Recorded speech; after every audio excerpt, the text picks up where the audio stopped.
every single team needs a player like Alex Bregman. Everybody loves Alex Bregman. Listen, if you're a baseball player, you love Alex Bregman. No one's more prepared going into a game on what he's going to do at the plate than Alex Bregman.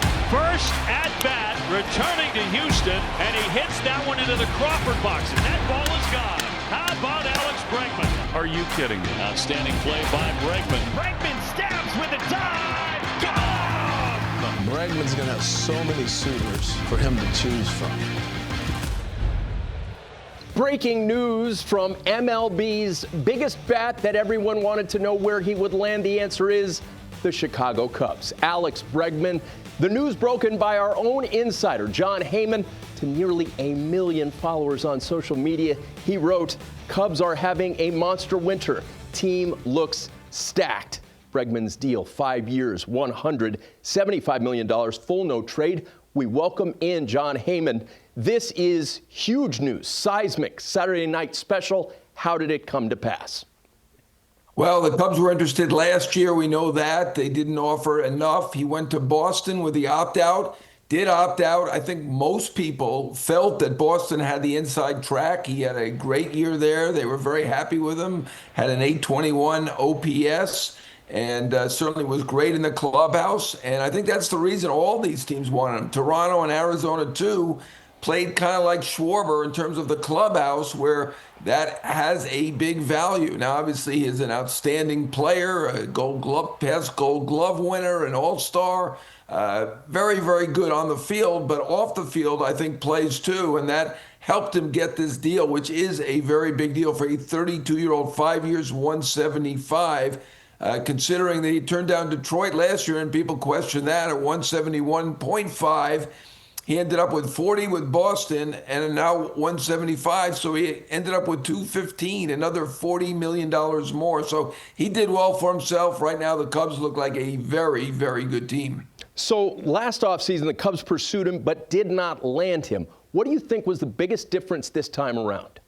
They offered more money. Last year, they didn't offer enough money. Detroit was the high bidder at 171.5. He ended up going to Boston with the opt-outs, the shorter deal, bet on himself, had a very nice year, got off to a huge start, dipped a little bit after he got hurt, but still, 821 OPS, just a little bit below his career norm. So he was highly sought after, and certainly the Cubs really stepped up this time, offering a lot more than they did last year. I think last year they were close to the $120 million range. So they really made sure they got him. Word was out there that Boston was in at around $160 million, maybe some deferred, but around $160 million.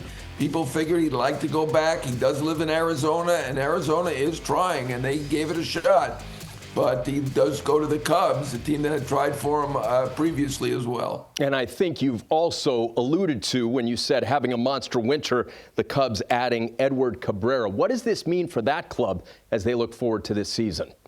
Oh, they look, to me, stacked. I think they're the clear favorite in that division. We'll see what Milwaukee does. I mean, they surprise us every year. Obviously, they were great last year, but on paper, the Cubs look fantastic at this point. I'm not sure. I mean, I hear people talking about what their questions could be, but look, Suzuki was very good with them last year in the outfield, so I think he's going to be fine. They have an extra infielder, not sure what's going to go on with Matt Shaw. I'm sure teams are looking to trade for Nico Horner, but as one Cub player told me, he is the lifeblood of the team. So I think that would be a dicey thing. I know he's got a year to go. He's a free agent after this year.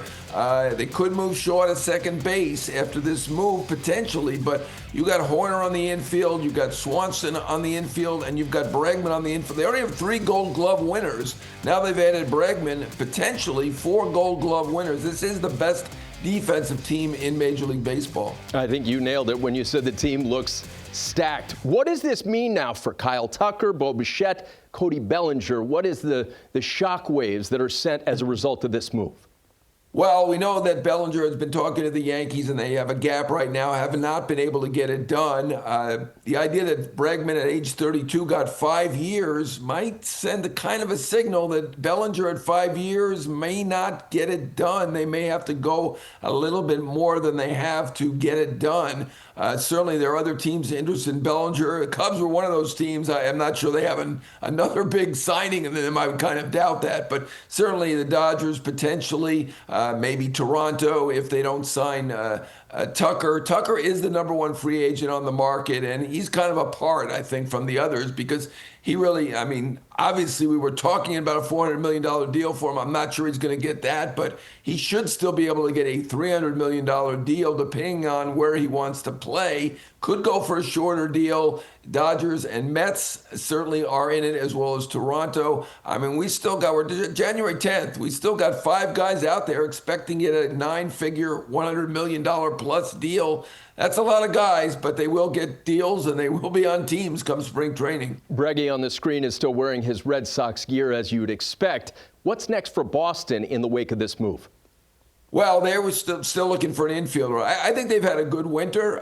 Getting Sonny Gray, getting Wilson Contreras. They've made a number of trades. They have not signed any free agent. They're the one team, now that Colorado signed a free agent, they're the only team that has not signed a free agent to this point. Still out there potentially for them is Bo Bichette, who will be meeting with Philly on Monday. But, his market opens up now that we have Bregman off the board. I think Bichette should do very, very well. Certainly that is a possibility for Boston, as is Brendan Donovan. Boston's made a lot of trades with the Cardinals, right? Contreras and Gray both came from the Cardinals. Why not Brendan Donovan? I know that earlier San Francisco and Seattle were seen as the favorites, and a number of teams want Donovan as an outstanding utility player, but he would fit Boston as well. So I wouldn't say that it's a slam dunk that they get Bichette, but makes sense that they go for Bichette, but Brendan Donovan's still out there. So this shoe dropping is a big one. You mentioned Bichette. In terms of numbers, what do you think are realistic numbers for the deal he might sign? Well, my understanding is he has been looking for around $300 million. It's a rare free agent who's 27 years old. So I know people will look at it and say $300 million, and he's not as good as Corey Seager or Lindor or even Trey Turner. But we got to remember those deals were signed a few years ago before Bichette's good friend and longtime teammate Vlad Guerrero got $500 million, and certainly before Juan Soto got $765 million. So under those circumstances, $300 million doesn't seem crazy. I'm not sure he's going to get it. That's the ask. But I think being a 27-year-old free agent who was on his way to lead the league and hits 3 years out of 4 before he got hurt at the end of last year, and he is good. He is fine now. He should do very, very well. I'm a little bit hesitant to put a number on it because these predictions, they don't come out exactly as the actual contracts do. It was Yogi Berra said it was tough to make predictions, especially about the future. Well done. Big breaking news from you on this Saturday night.